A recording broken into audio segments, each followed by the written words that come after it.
अगर कोई फिल्म शुरू से अंत तक दर्शकों को धोखा देती रहे तो क्या उसे महान फिल्म कहा जाएगा? अगर फिल्म खत्म होने के बाद आपको एहसास हो कि आपके साथ खेल खेला गया था और फिर भी आप उस फिल्म को सलाम करना चाहो, तो क्या वह सच में एक बेहतरीन फिल्म नहीं है? और अगर दूसरी तीसरी बार देखने पर पता चले कि सच्चाई के संकेत तो पूरी फिल्म में बिखरे पड़े थे लेकिन आप उन्हें कभी समझ ही नहीं पाए, तब क्या कहोगे? कहा जाता है फिल्म दरअसल हर सेकंड 24 बार बोला गया झूठ होती है, लेकिन एक महान फिल्म वही होती है जिसके झूठ के पीछे छिपे सच को समझने के लिए उसे बार बार देखना पड़े। आज की वीडियो में हम बात करेंगे द प्रेस्टीज की, जिसे डायरेक्ट किया था क्रिस्टोफर नोलन ने। ये कहानी है वुल्वरिन और बैटमैन की लड़ाई की, लेकिन असल में ये कहानी है जुनून, ईर्ष्या और बलिदान की। नोलन ने जादू को सिर्फ एक पर्दा बनाया, जबकि असली खेल उन्होंने दर्शकों के दिमाग के साथ खेला। उन्होंने पूरी फिल्म को एक ऐसा जादू बना दिया जिसका धोखा आपको फिल्म खत्म होने के बाद भी समझ नहीं आता, और फिर उसे समझने के लिए आपको किसी गहरी व्याख्या की जरूरत पड़ती है। तो चलिए अब हम प्रवेश करते हैं नोलन के जादुई संसार में। फिल्म की शुरुआत होती है जंगल में बिखरी हुई कई टोपियों से। फिर स्क्रीन पर फिल्म का नाम उभरता है और बैकग्राउंड में चल रही आवाज शुरुआत में ही साफ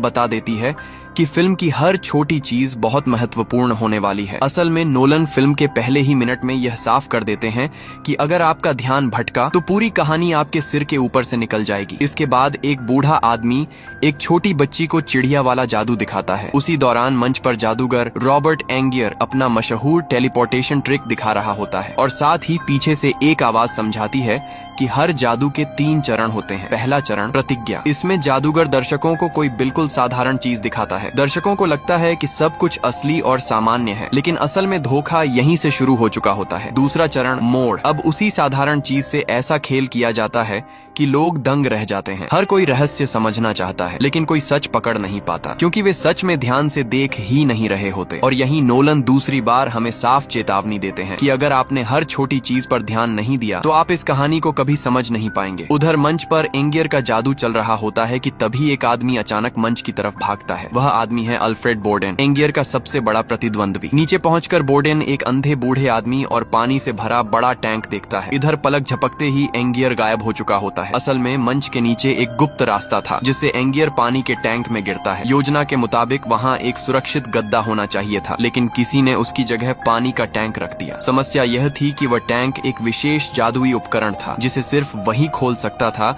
जिसने उसकी ट्रेनिंग ली हो, और एंगियर ने कभी उसकी प्रैक्टिस नहीं की थी। नतीजा, बोर्डेन अपनी आंखों के सामने एंगियर को डूबकर मरते हुए देखता रहता है। फिल्म शुरू हुए मुश्किल से 3 मिनट हुए हैं और मुख्य किरदार मर चुका है, लेकिन जादू का तीसरा चरण अभी बाकी है। तीसरा चरण है प्रतिष्ठा, यानी खोई हुई चीज को वापस ले आना। जैसे बूढ़ा आदमी फिर से चिड़िया निकाल देता है, लेकिन एंगियर अब कभी वापस नहीं आने वाला। हालांकि दर्शक जानते हैं कि बोर्डेन ने सीधे तौर पर कुछ नहीं किया, लेकिन मौके पर सिर्फ वही मौजूद था, कोई गवाह नहीं था। ऊपर से दोनों पुराने दुश्मन थे, इसलिए अदालत बोर्डेन को हत्या का दोषी मानकर फांसी की सजा सुना देती है। जेल में एक वकील उससे मिलने आता है। वह बताता है कि उसे एक अमीर जादू प्रेमी और इतिहासकार लॉर्ड कार्डलो ने भेजा है। बोर्डेन तुरंत समझ जाता है कि कार्डलो उसके जादू के रहस्य खरीदना चाहता है। वह कहता है कि उसके सारे जादू बेचे जा सकते हैं, सिवाय उसके सबसे बड़े करतब टेलीपोर्टेशन ट्रिक के। यही थोड़ा समझना जरूरी है। ये ट्रिक बोर्डेन की सबसे बड़ी ताकत थी। दुनिया में कोई नहीं जानता था कि वह इसे कैसे करता है, लेकिन एंगियर इस रहस्य को जानने के लिए पागल हो चुका था। उसने हर तरीका अपनाया, हर चाल चली, और आखिरकार वह इस जादू तक पहुंच भी गया। फिल्म की असली कहानी इसी सफर के बारे में है, जिसे आगे विस्तार से समझेंगे। स्पष्ट था कि लॉर्ड कार्डलो भी उसी रहस्य के पीछे था। वकील बोर्डेन से कहता है कि अगर वह राज बेच दे तो कार्डलो उसकी बेटी की परवरिश करेगा। फिर वह एंगियर की डायरी उसके हाथ में देता है और उसे ध्यान से पढ़ने को कहता है, क्योंकि एक जादूगर की डायरी उसके लिए उसकी जान से भी ज्यादा कीमती होती है। उसमें उसके हर जादू का रहस्य छिपा होता है, और लॉर्ड कार्डलो के पास एंगियर की डायरी होना इस बात का सबूत था कि वह सच में सौदा करना चाहता है। जेल लौटकर बोर्डेन डायरी खोलता है और कहानी हमें अतीत में ले जाती है। अब हम एंगियर की यादों में पहुंचते हैं। वह अमेरिका की ओर जा रही एक ट्रेन में बैठा है, साथ ही वह डायरी लिख भी रहा है और बोर्डेन की डायरी को पढ़कर उसका रहस्य समझने की कोशिश भी कर रहा है। उस समय तक बोर्डेन अपने टेलीपोर्टेशन ट्रिक की वजह से बहुत मशहूर हो चुका था। उसकी लोकप्रियता इतनी बढ़ गई थी कि एंगियर पूरी तरह पीछे छूट गया था। इसीलिए उस जादू का राज जानने के लिए वह हजारों किलोमीटर दूर दूर अमेरिका आया था। उसका लक्ष्य था एक महान वैज्ञानिक से मिलना। लेकिन सवाल यह है कि बोर्डेन की डायरी आखिर उसके पास आई कैसे? उसका जवाब फिल्म आगे देती है। कुछ समय बाद एंगियर कोलोराडो के एक छोटे से कस्बे में पहुंचता है और वहां का नजारा देखकर हैरान रह जाता है। पूरा शहर बिजली की रोशनी से जगमगा रहा था। याद रखिए, यह 19वीं सदी का समय था। उस दौर में बिजली का आविष्कार तो हो चुका था, लेकिन वह आम लोगों तक नहीं पहुंची थी। बड़े बड़े शहरों में भी बिजली धीरे धीरे लगनी शुरू हुई थी। एंगियर शहर के सबसे महंगे होटल में कमरा लेता है और सीधे पहाड़ की तरफ निकल पड़ता है। वहाँ जिस इंसान से वह मदद मांगने आया था वह कोई और नहीं बल्कि निकोला टेस्ला था। और हाँ, यह कोई काल्पनिक नाम नहीं है। टेस्ला सच में इतिहास के सबसे महान वैज्ञानिकों में से एक था। उसके नाम 1000 से ज्यादा पेटेंट थे। एसी करंट और वायरलेस तकनीक में उसका योगदान दुनिया बदल देने वाला था। कई फिल्में एक खास तरीका इस्तेमाल करती हैं। वे काल्पनिक कहानी को असली इतिहास और असली लोगों के साथ जोड़ देती हैं। जैसे फॉरेस्ट गंप में काल्पनिक किरदार फॉरेस्ट गंप को असली ऐतिहासिक घटनाओं के बीच दिखाया गया था। ठीक वैसे ही इस फिल्म में भी टेस्ला को कहानी का हिस्सा बनाया गया। लेकिन जब एंगियर टेस्ला की प्रयोगशाला पहुंचता है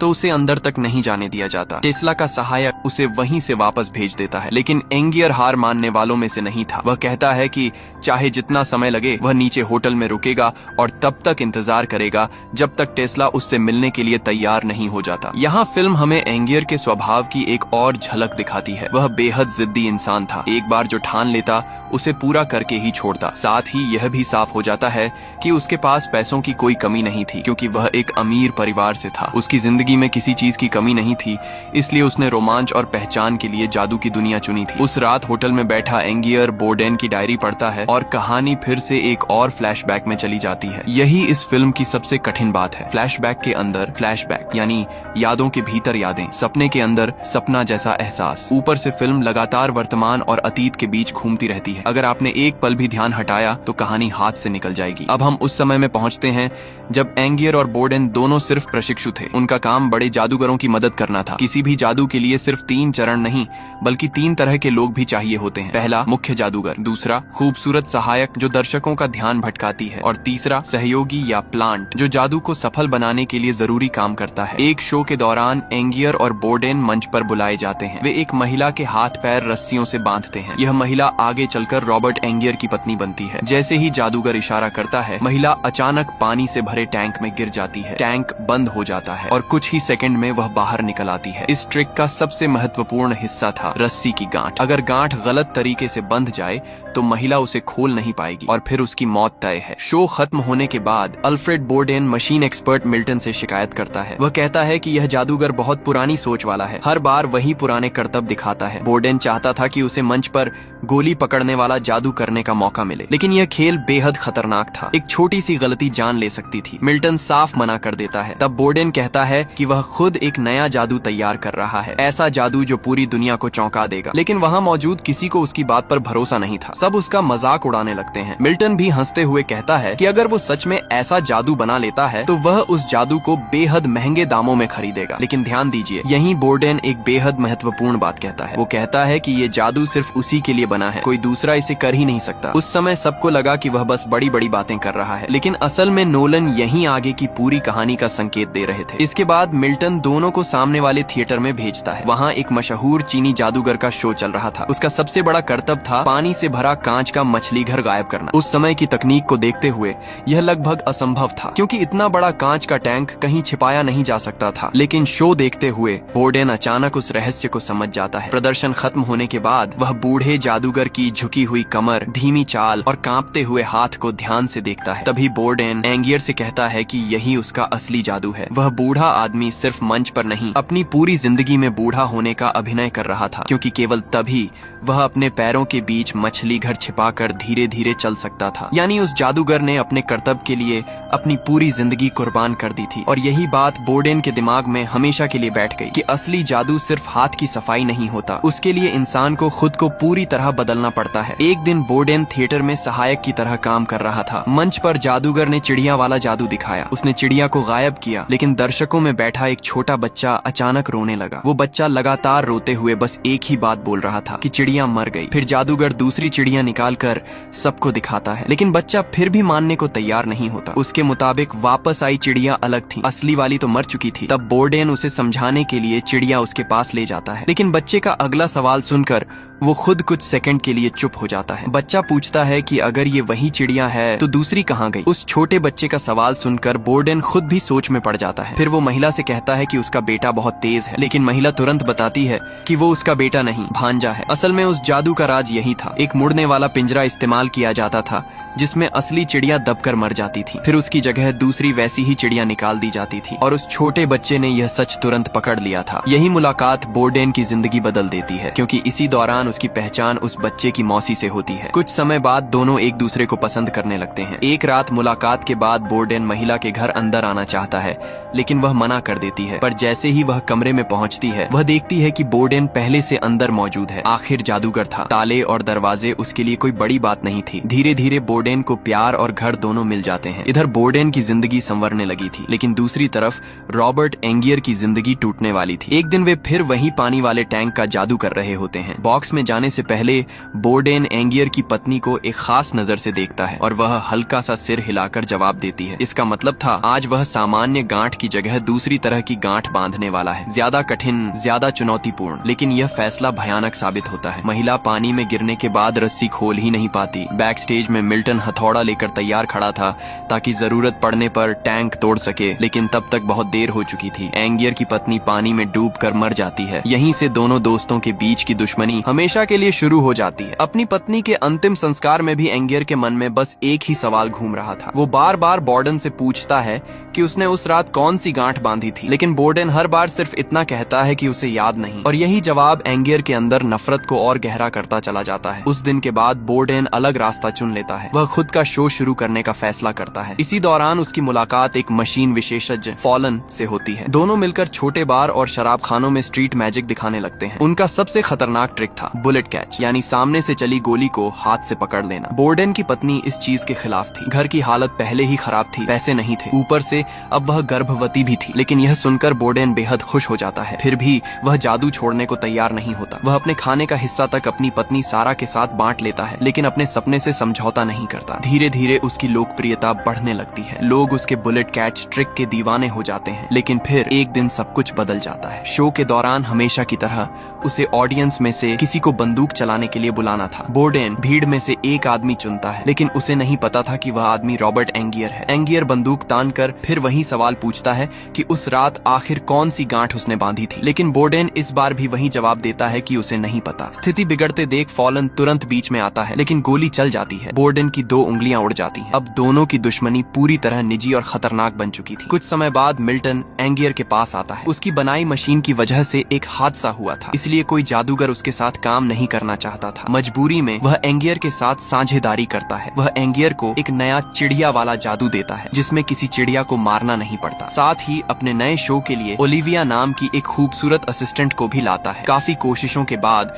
उन्हें थिएटर में प्रदर्शन का मौका मिल जाता है, लेकिन पहली ही परफॉर्मेंस में बर्बादी हो जाती है। ऑडियंस पार्टिसिपेशन के लिए मंच पर जिस आदमी को बुलाया जाता है वह अल्फ्रेड बोर्डेन निकलता है, और फिर वो जानबूझकर ट्रिक खराब कर देता है। वो पिंजरा तोड़ देता है और इसी अफरा तफरी में एंगियर की उंगलियां तक घायल हो जाती हैं। थिएटर मालिक तुरंत उन्हें बाहर निकाल देता है। अब उनके पास नया और बड़ा जादू खोजने के अलावा कोई रास्ता नहीं बचता। इसी दौरान मिल्टन एंगियर को एक विज्ञान प्रदर्शनी के बारे में बताता है। वह कहता है कि शायद वहाँ से उसे कोई नया आइडिया मिल जाए, और यहीं पहली बार एंगियर सुनता है निकोला टेस्ला का नाम। उस एग्जीबिशन में टेस्ला अपनी नई खोजें दिखा रहा था, लेकिन दूसरी तरफ थॉमस एडिसन उसके खिलाफ अफवाहें फैला रहा था। लोगों को डराया जा रहा था कि टेस्ला की मशीनें खतरनाक हैं, इसलिए वहाँ से लोग धीरे धीरे जाने लगते हैं। उधर एंगियर की नजर अचानक बोर्डेन पर पड़ती है। वह उसे चुपचाप फॉलो करता है और देखता है कि बोर्डेन अब पत्नी और बच्चे के साथ खुशहाल जिंदगी जी रहा है। यह देखकर उसके अंदर की जलन और बढ़ जाती है। इसके बाद कहानी फिर वापस अमेरिका पहुंचती है, जहां एंगियर होटल में बैठकर डायरी पड़ रहा था। उसकी जिद आखिर रंग लाती है। टेस्ला का सहायक उससे मिलने आता है। दोनों साथ बैठकर शराब पीते हैं और धीरे धीरे दोस्त बन जाते हैं। फिर वह एंगियर को टेस्ला का सबसे बड़ा कमाल दिखाता है। पूरा मैदान बल्बों से भरा हुआ था, लेकिन सबसे हैरान करने वाली बात यह थी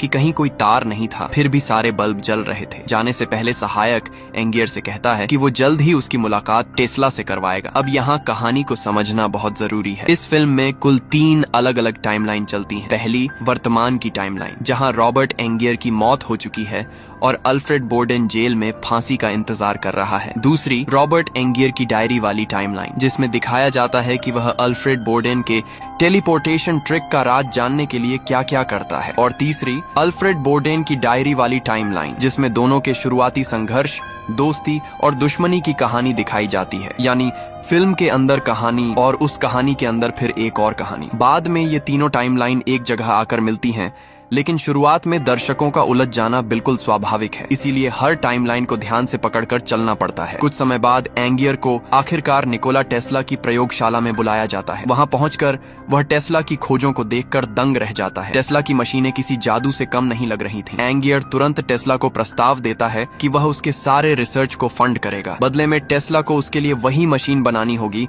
जिसका इस्तेमाल बोर्डेन अपने टेलीपोर्टेशन ट्रिक में करता है। लेकिन ध्यान दीजिए, यहाँ टेस्ला न तो इस बात की पुष्टि करता है और न ही इनकार कि उसने पहले कभी बोर्डेन के लिए ऐसी मशीन बनाई थी। वो बस एंगियर से इतना कहता है कि अगर समय मिला तो वो कोशिश करेगा। अब कहानी फिर वापस अल्फ्रेड बोर्डेन की डायरी वाली टाइमलाइन में जाती है। उधर एंगियर की हालत खराब हो चुकी थी। न कोई नया ट्रिक मिल रहा था, न शो चल रहे थे, वह बस फ्रस्ट्रेशन में जल रहा था। लेकिन दूसरी तरफ बोर्डेन ने दुनिया हिला दी थी। उसने एक नया इल्यूजन पेश किया, टेलीपोर्टेशन ट्रिक। इस जादू में मंच पर 2 दरवाजे लगाए जाते थे। बोर्डेन एक दरवाजे के अंदर जाता और अगले ही पल दूसरे दरवाजे से बाहर निकल आता। उस समय के हिसाब से यह करतब लगभग असंभव था और इसी एक ट्रिक ने बोर्डेन को रातों रात सुपरस्टार बना दिया। कुछ ही समय में उसके पास बड़ा घर, पैसा और शोहरत सब आ गया। जब एंगियर को इस नए जादू के बारे में पता चलता है तो वह कई दिनों तक छिपकर उसका शो देखता रहता है। लेकिन इतने दिनों बाद भी वो समझ नहीं पाता कि ये ट्रिक आखिर काम कैसे करती है। तभी मिल्टन अपने सालों के अनुभव के आधार पर कहता है कि इसमें जरूर किसी डुप्लीकेट आदमी का इस्तेमाल हो रहा है। लेकिन एंगियर को यकीन नहीं होता। उसे लगता है कि बोर्डेन के पास कोई असली रहस्य है। फिर बोर्डेन को हराने के लिए मिल्टन एंगियर के लिए भी एक डुप्लीकेट ढूंढता है। एंगियर की बोलने की कला और मिल्टन की मशीनों की मदद से वे भी नया टेलीपोर्टेशन ट्रिक शुरू कर देते हैं और देखते ही देखते दर्शकों का बड़ा हिस्सा बोर्डेन से हटकर उनकी तरफ आने लगता है। लेकिन समस्या ये थी कि उनका डुप्लीकेट आदमी शराबी और गैर जिम्मेदार था। उस पर भरोसा करना मुश्किल था। फिर भी एंगियर को अंदर से यकीन था कि बोर्डेन सिर्फ डुप्लीकेट का इस्तेमाल नहीं कर रहा, उसके पास कोई बड़ा राज जरूर है। इसी रहस्य को जानने के लिए वह अपनी सहायक ओलिविया को बोर्डेन के पास जासूस बनाकर भेजता है। उसका काम था किसी भी कीमत पर रहस्य पता लगाना। लेकिन मामला उल्टा पड़ जाता है। कुछ ही समय में ओलिविया सच में बोर्डेन से प्यार करने लगती है और बोर्डेन का राज जानने की बजाय वही बोर्डेन को एंगियर की कमजोरियां बता देती है। बोर्डेन भी कम चालाक नहीं था। इसके बाद बोर्डेन चुपके से एंगियर के डुप्लीकेट आदमी से मिलता है और धीरे धीरे उसके दिमाग में लालच भरना शुरू कर देता है। वो उसे समझाता है कि असली शो तो उसी की वजह से चलता है, अगर वो ना हो तो एंगियर कुछ भी नहीं है। ये बात सुनकर उस आदमी के मन में लालच आ जाता है। अगले शो में वह न सिर्फ ज्यादा पैसे मांगता है बल्कि मंच के नीचे रखा सुरक्षा गद्दा भी हटा देता है। नतीजा ये होता है कि एंगियर बुरी तरह नीचे गिरता है और उसके पैर में गंभीर चोट लग जाती है। लेकिन बोर्डेन यहीं नहीं रुकता। वो उसी समय स्टेज पर आकर सबके सामने एंगियर की बेइज्जती करता है और अब दोनों की दुश्मनी पहले से कहीं ज्यादा खतरनाक हो चुकी थी। गुस्से में एंगियर सीधे ओलिविया के पास जाता है और पूछता है कि वो अब तक बोर्डेन का राज क्यों नहीं जान पाई। लेकिन ओलिविया पहले ही अपना फैसला कर चुकी थी। वो बोर्डेन की डायरी एंगियर को देते हुए कहती है कि अब वो बोर्डेन से प्यार करती है, इसलिए आगे से उससे मिलने की कोशिश ना करे। लेकिन समस्या यह थी कि जादूगर अपनी डायरी सीधी भाषा में नहीं लिखते। वे कोड वर्ड्स और पजल्स का इस्तेमाल करते हैं। डायरी मिलने के बाद भी उसे समझने में महीनों लग सकते थे। एंगियर अब किसी भी कीमत पर बोर्डेन का राज जानना चाहता था, इसीलिए एक रात वो उसके असिस्टेंट फॉलन का पीछा करता है। फिर मौका देखकर उसे किडनैप कर लेता है। लेकिन फॉलन कुछ नहीं बताता। आखिरकार उसे बचाने के लिए बोर्डेन खुद एंगियर के पास आता है और यहीं वह एक बेहद महत्वपूर्ण बात कहता है। वह बताता है कि टेस्ला उसकी डायरी का पासवर्ड भी है और उसके जादू का रहस्य भी। एंगियर तुरंत मान लेता है कि बोर्डेन के पास सच में टेस्ला की बनाई मशीन है और इसी भ्रम में वह अमेरिका पहुंचता है। यहीं से वह पूरी कहानी शुरू होती है जिसे हम पहले देख चुके हैं। अब वापस अमेरिका वाली टाइमलाइन में आते हैं। एंगियर होटल में बैठा लगातार डायरी पढ़ता और कोड तोड़ता रहता करता है। साथ ही समय समय पर टेस्ला की प्रयोगशाला भी जाता रहता है। धीरे धीरे मशीन तैयार हो जाती है, लेकिन एक बड़ी समस्या थी, मशीन काम ही नहीं कर रही थी। टेस्ला ने कई प्रयोग किए, कभी एंगियर की टोपी पर, कभी अपने सहायक की बिल्ली पर, लेकिन हर बार परिणाम असफल रहा। न कोई चीज गायब होती, न कहीं ट्रांसफर। अब एंगियर पूरी तरह जुनून में डूब चुका था। उसे बस हर हाल में बोर्डेन का राज चाहिए था। इसीलिए वह टेस्ला से साफ कह देता है कि कीमत चाहे जो हो, मशीन बस काम करनी चाहिए। और जब कोई इंसान ये कह दे कि पैसा मायने नहीं रखता, तो सामने वाला भी अपनी पूरी ताकत झोंक देता है। इधर होटल में बैठा एंगियर आखिरकार डायरी के आखिरी पन्ने तक पहुंच जाता है, लेकिन उसे पढ़ते ही उसका दिमाग सुन्न पड़ जाता है। डायरी में लिखा था कि यह पूरी डायरी जानबूझकर उसके हाथ लगवाई गई थी। यहाँ तक कि ओलिविया भी शुरू से इसी योजना का हिस्सा थी। और जिस टेस्ला को वह बोर्डेन के जादू का असली राज्य समझ रहा था, वह सिर्फ एक पासवर्ड निकला। यह पढ़कर एंगियर जैसे अंदर से टूट जाता है। उसे एहसास होता है कि वह इतने समय से बेवकूफ बन रहा था। गुस्से में एंगियर सीधे पहाड़ों पर बनी टेस्ला की प्रयोगशाला पहुंच जाता है और पहुंचते ही उस पर भड़क उठता है। वो पूछता है कि अगर बोर्डेन के लिए कभी कोई मशीन बनी ही नहीं, तो उसे पहले क्यों नहीं बताया गया। लेकिन टेस्ला अंदर ही अंदर सब समझ रहा था। उसे पता था कि अगर वो सच बता देता तो एंगियर उसी वक्त फंडिंग रोक देता। फिर भी वो पूरी तरह शांत रहता है और कहता है कि उसने कभी झूठ नहीं बोला। उसके मुताबिक वो ऐसी मशीन बना सकता है, लेकिन विज्ञान कोई पक्का वादा नहीं होता। उसमें हर चीज अनिश्चितताओं से भरी होती है। इसके बाद निकोला टेस्ला एक बार फिर मशीन का टेस्ट करता है। इस बार वह एक बिल्ली को मशीन में डालता है, लेकिन नतीजा फिर वही निकलता है। कम से कम ऊपर से देखने पर तो ऐसा ही लगता है। गुस्से में एंगियर वहां से निकल जाता है, लेकिन जाते जाते उसकी नजर प्रयोगशाला के बाहर पड़ती है और वह अचानक रुक जाता है। वहां एक बिल्ली दिखाई देती है, बिल्कुल वैसी ही जैसी अभी अभी मशीन में इस्तेमाल हुई थी। और सिर्फ बिल्ली ही नहीं, उसके आसपास जमीन पर अनगिनत टोपियां बिखरी पड़ी थीं। हर टोपी बिल्कुल एक जैसी। एंगियर तुरंत टेस्ला को बुलाकर बाहर लाता है और ये सब देखकर टेस्ला बस शांत आवाज में कहता है कि उसने पहले ही चेतावनी दी थी। विज्ञान हमेशा अनिश्चितताओं से भरा होता है, क्योंकि मशीन ने सिर्फ टोपी को एक जगह से दूसरी जगह नहीं भेजा था, उसने उसकी दूसरी कॉपी भी बना दी थी। यानी ये अब सिर्फ टेलीपोर्टेशन मशीन नहीं रही थी, ये अनजाने में क्लोन बनाने वाली मशीन बन चुकी थी। अब कहानी फिर बोर्डेन की तरफ लौट है। एंगियर के रास्ते से हट जाने के बाद बोर्डेन की जिंदगी शानदार चल रही थी। नाम, पैसा, शोहरत, सब कुछ उसके पास था, लेकिन सच ज्यादा समय तक छिप नहीं सका। उसकी पत्नी को आखिरकार ओलिविया और उसके रिश्ते का पता चल जाता है और टूटकर वह आत्महत्या कर लेती है। उधर टेस्ला अचानक बिना बताए कहीं चला जाता है। जाने से पहले वह मशीन एंगियर के पास छोड़ देता है। एंगियर मशीन लेकर तुरंत लंदन लौटता है और मिल्टन से कहता है कि अब वो दुनिया का सबसे बड़ा खेल खेलने वाला है। उसकी योजना थी शहर के सबसे बड़े थिएटर में सबसे महंगे टिकट बेचना और 100 शोज तक असली टेलीपोर्टेशन ट्रिक दिखाना। मिल्टन थिएटर मालिक को बुलाता है, लेकिन थिएटर मालिक को एंगियर की बातों पर जरा भी यकीन नहीं होता, इसलिए वह उसे तुरंत अपना जादू दिखाने के लिए कह देता है। ध्यान दीजिए, इस बार एंगियर ने जो सहायक रखे थे वे सभी अंधे थे, क्योंकि वह नहीं चाहता था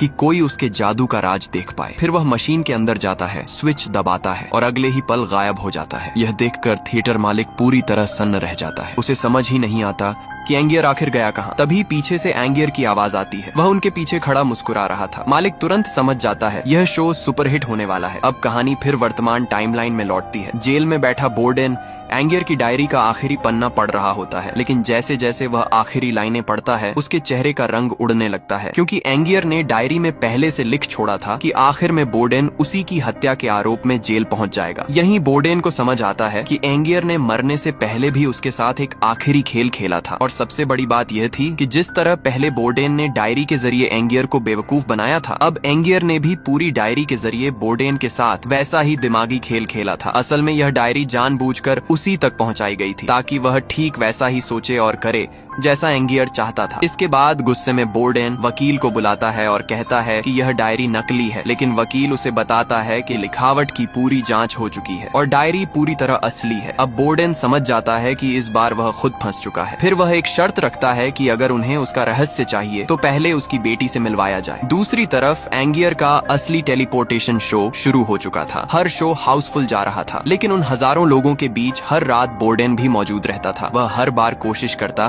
कि किसी तरह इस जादू का रहस्य पकड़ ले, लेकिन 99 शो गुजर जाते हैं और उसे एक भी कमी नजर नहीं आती। वह फॉलन के साथ मिलकर कई बार चर्चा करता है। उन्हें सिर्फ एक अजीब बात पता चलती है कि हर शो के बाद थिएटर से एक बड़ा बंद डिब्बा बाहर ले जाया जाता था। उन्हें शक होता है कि शायद रहस्य उसी डिब्बे में छिपा है, लेकिन वहां पहुंचना लगभग असंभव था। आखिरकार बोर्डेन को लगने लगता है कि अब एंगियर को हराना नामुमकिन है, इसीलिए वह फॉलन से कहता है कि अब उससे लड़ने का कोई फायदा नहीं बचा। लेकिन तभी घोषणा होती है कि एंगियर एंगियर का अगला शो आखिरी शो होगा, उसके बाद वह मंच छोड़ देगा। अब बोर्डेन के पास सच जानने का आखिरी मौका बचा था और इसी वजह से वह उस रात सीधे थिएटर के नीचे घुस जाता है। यहीं से फिल्म की शुरुआती घटना शुरू होती है। वह अपनी आंखों से एंगियर को पानी में डूबते देखता है और फिर हत्या के आरोप में गिरफ्तार हो जाता है। यहाँ तक आते आते लगता है कि कहानी खत्म हो गई, लेकिन असल में फिल्म का सबसे बड़ा ट्विस्ट अभी बाकी था, क्योंकि 2 सवालों के जवाब अभी तक नहीं मिले थे। बोर्डेन का असली जादू क्या था और क्या एंगियर सच में मर चुका था? अब कहानी जेल में लौटती है। लॉर्ड कार्डलो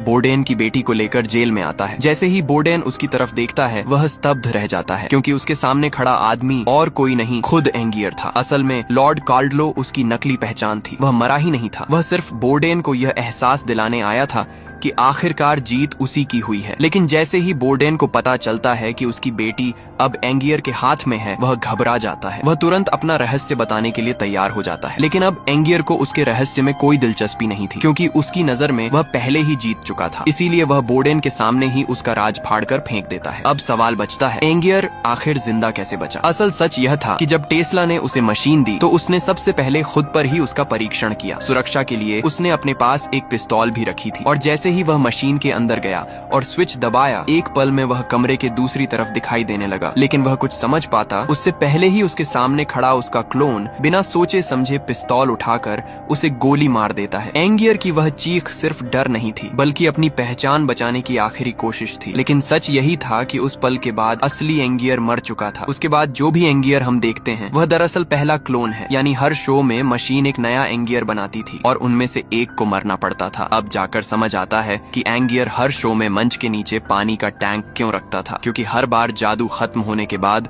उसके ही एक रूप की मौत होती थी और इसी सच को छुपाने के लिए उसने अंधे सहायकों को चुना था। वह नहीं चाहता था कि कोई यह सच देख सके, लेकिन सवाल यह था कि क्या आखिर में एंगियर सच में जीत गया था? शायद नहीं। कुछ समय बाद बोर्डेन को फांसी दे दी जाती है और ऐसा लगता है कि दोनों जादूगरों की दुश्मनी आखिरकार खत्म हो चुकी है। लेकिन उसी रात सब कुछ बदल जाता है, क्योंकि अचानक एक और बोर्डेन एंगियर के सामने आ खड़ा होता है और बिना कुछ सोचे सीधे उसे गोली मार देता है। यहीं फिल्म का सबसे बड़ा रहस्य खुलता है। बोर्डेन का असली राज मशीन नहीं था, बल्कि उसका जुड़वा भाई था। पूरी जिंदगी दोनों भाइयों ने एक ही इंसान बनकर जीवन जिया। कभी एक मंच पर जाता तो दूसरा फॉलन बनकर पर्दे के पीछे रहता। वे बारी बारी से एक दूसरे की जिंदगी जीते थे, एक दिन पति, दूसरे दिन जादूगर। उन्होंने अपनी असली पहचान तक कुर्बान कर दी थी। तभी बोर्डेन एंगियर से कहता है कि हर महान जादू की एक कीमत होती है और वह कीमत है खुद का बलिदान। लेकिन उसके मुताबिक एंगियर ये बात कभी समझ ही नहीं पाएगा। तभी एंगियर जवाब देता है कि बलिदान सिर्फ बोर्डेन ने नहीं दिया, वह खुद भी हर रात मशीन में कदम रखते वक्त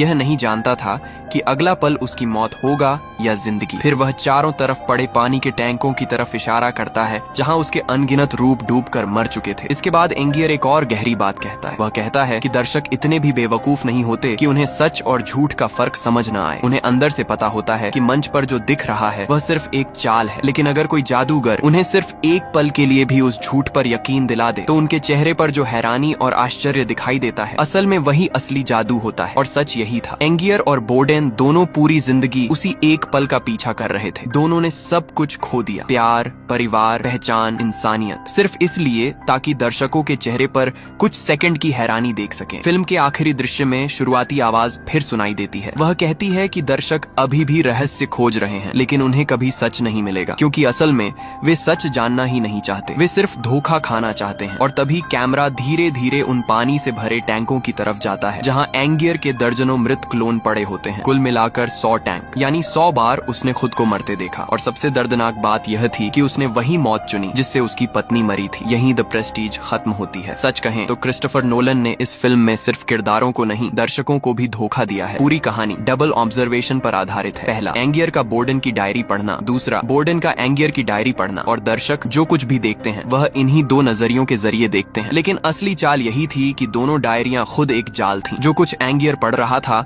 वह बोर्डेन उसे जानबूझकर दिखाना चाहता था, और जो कुछ बोर्डेन पढ़ रहा था वह एंगियर की बनाई हुई चाल थी। यानी पूरी फिल्म में हर कोई किसी न किसी को धोखा दे रहा था। लेकिन सबसे कमाल की बात यह है कि यही खेल फिल्म का डायरेक्टर दर्शकों के साथ भी खेलता है। वह पूरी फिल्म में सच कई बार दिखाता है, लेकिन इस तरह की किसी का ध्यान उस पर जाए ही नहीं। और यही वजह है कि फिल्म की शुरुआत और अंत दोनों में वही आवाज सुनाई देती है जो दर्शकों को सीधे चुनौती देती है। वह कहती है कि लोग रहस्य तो ढूंढते हैं, लेकिन असल में वे सच जानना ही नहीं चाहते। वे सिर्फ हैरान होना चाहते हैं। वे चाहते हैं कि कुछ देर के लिए उन्हें ऐसा लगे जैसे सच में कोई चमत्कार हुआ है। शायद इसी वजह से ये फिल्म सिर्फ जादू के बारे में नहीं है, ये इंसानी जुनून, अहंकार, बलिदान और भ्रम के बारे में है। और शायद फिल्म का सबसे बड़ा जादू यही था कि हमें सब कुछ दिखाने के बावजूद भी उसने आखिरी पल तक सच छिपाए रखा। दोस्तों, आपको मेरा यह एक्सप्लेनेशन वीडियो कैसा लगा? अपनी राय कमेंट में जरूर शेयर करें। अब कहानी खत्म होने का वक्त है। सच्चे दिल से धन्यवाद उन सभी दोस्तों को जिन्होंने अंत तक देखा।